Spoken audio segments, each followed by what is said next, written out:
Vodrire with some XDefiant news. So XDefiant is launching on May 21st. You can already preload it, but let's watch the launch trailer first. Okay, starts dark. Okay, make your weapons. Bang.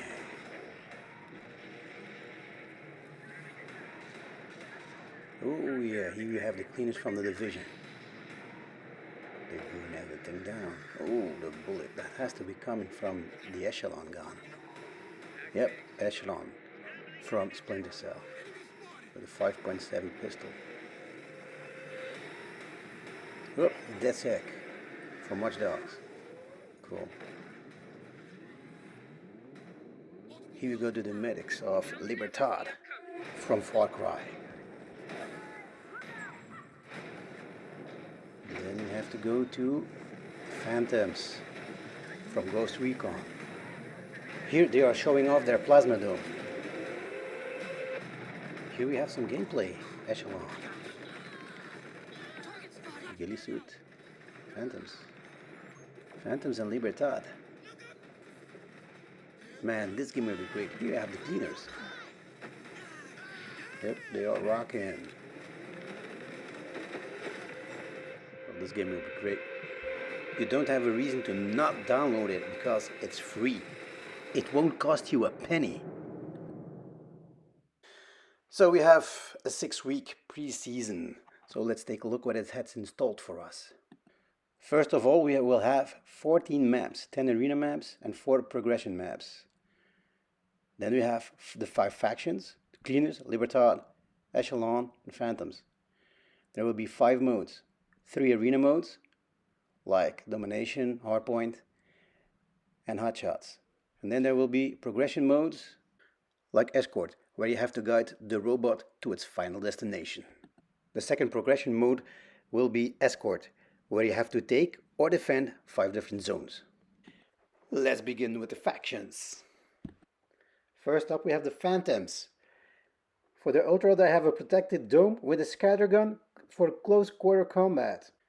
This is good to take or defend a certain area. For their passive they have increased health. For the abilities you can choose between the magnetic barrier or the blitz shield. Now let's take a look to the Echelon faction. So the Echelon faction comes over from Splinter Cell. They use the sonar goggles as their Ultra. They have a pistol, a 5.7 pistol that kills you in one shot, and they can see enemies through walls. The passive talent that they have is called Low Profile, and with that you don't appear on the minimap.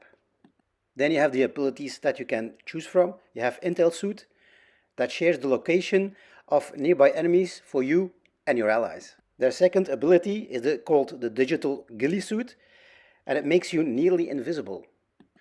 If you want to be in stealth mode, you better take this faction. And then we have the Cleaners, the bad guys from the division. Their Ultra is called the Purifier, a massive flamethrower. The passive trait that those guys have are fire bullets. Their first ability, I like to call it the Napalm Drone. It leaves a curtain of fire. The second ability is the Firebomb. It's like an exploding Molotov cocktail. Then we have the fourth faction, the DeadSec. You can unlock it, or you can, sorry to say it, pay for it and purchase it. These are the hackers from Watch Dogs. Their Ultra is called Lockout. It disables the HUD, minimap, and abilities in their area. Their passive trait is like when you use a grenade, they print another one. The first ability that they have is the Spider Bot. It likes to hug your face. It's really annoying. For the opponent, that is. And their second ability is called Hijack. They hack enemy abilities and make it their own. And last but not least, we have the Libertad faction that comes from Far Cry. They are the healer faction. Their Ultra is called Medico Supremo. It gives you a large health and healing boost. It basically gives you a second life. Their passive is called Espíritu de Libertad. It slowly heals you and your allies. The second ability is called Biovida Boost. It's like a Red Bull, but it doesn't give you wings. It gives you total health regeneration for you and your nearby allies. And this, my friends, makes it the most used faction. Now let's take a look to some of their maps. You have small maps like Arena,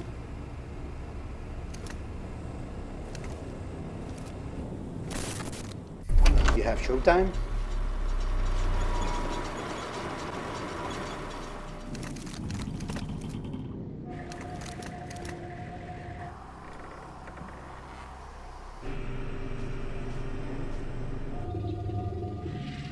you have Attica Heights,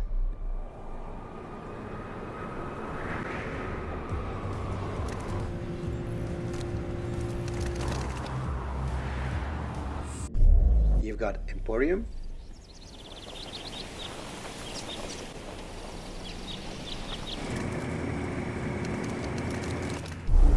you got Noodleplex,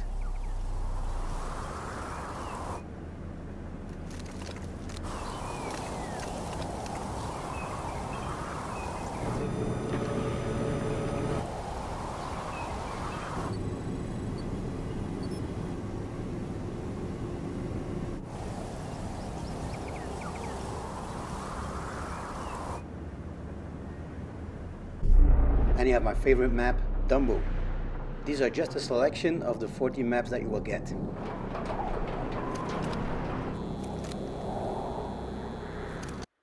The modes that we will play on these maps will be Domination, Hotshot, Occupy, Escort, and Zone Control.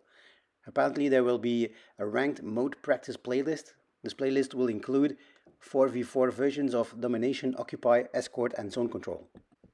After our 6-week pre-season, we already have the roadmap. In the first year, we will get 4 seasons. Every season will count 3 months.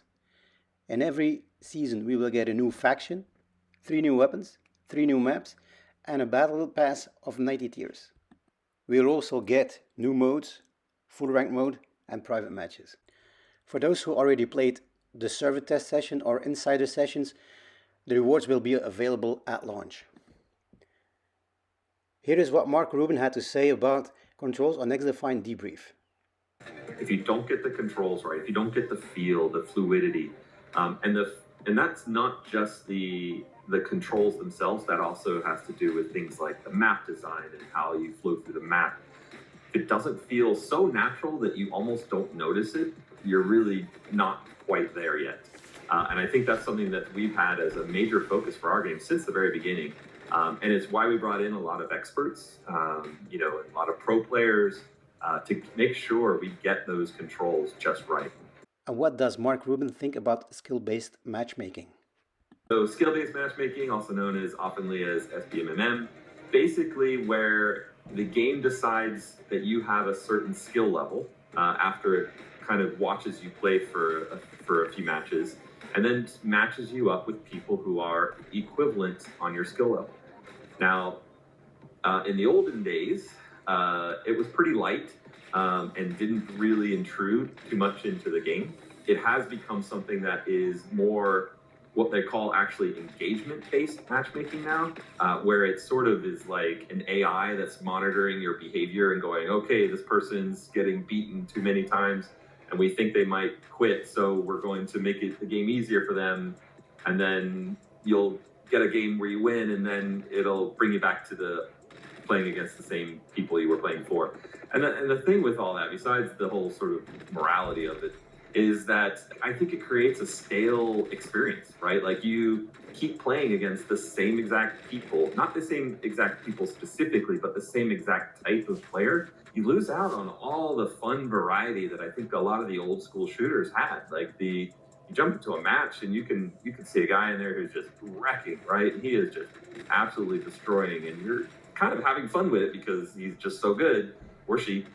And then you get into another game where you're the person who's wrecking, right? Like, and that experience, that variety is really what I think is missing in a lot of some of the modern arcade shooters. And I think it's something that we really feel is important to bring back to first-person shooters. So there will be no skill-based matchmaking. That is very good news. The only thing I want to know is, what are the matchmaking factors? For casual play, that will be latency. You prefer similar ping Avoided players restricts matchmaking between any player currently avoiding one another through muting. Party size prefers to match parties against parties of similar size. Region prefers players from the same region and language. Input device prefers players using the same input method. If you play with a mouse, you will play against those with a mouse. If you play with a controller, it will be against controllers. And the platform prefers players using the same platform, PC, Xbox, PlayStation. For ranked play, the first thing they will look at is ranked points, then latency, party size, region, input device, or platform. Thank you for watching my video. Give a thumbs up or down to let me know what you think about my video. Like they say over here, tot in drooi.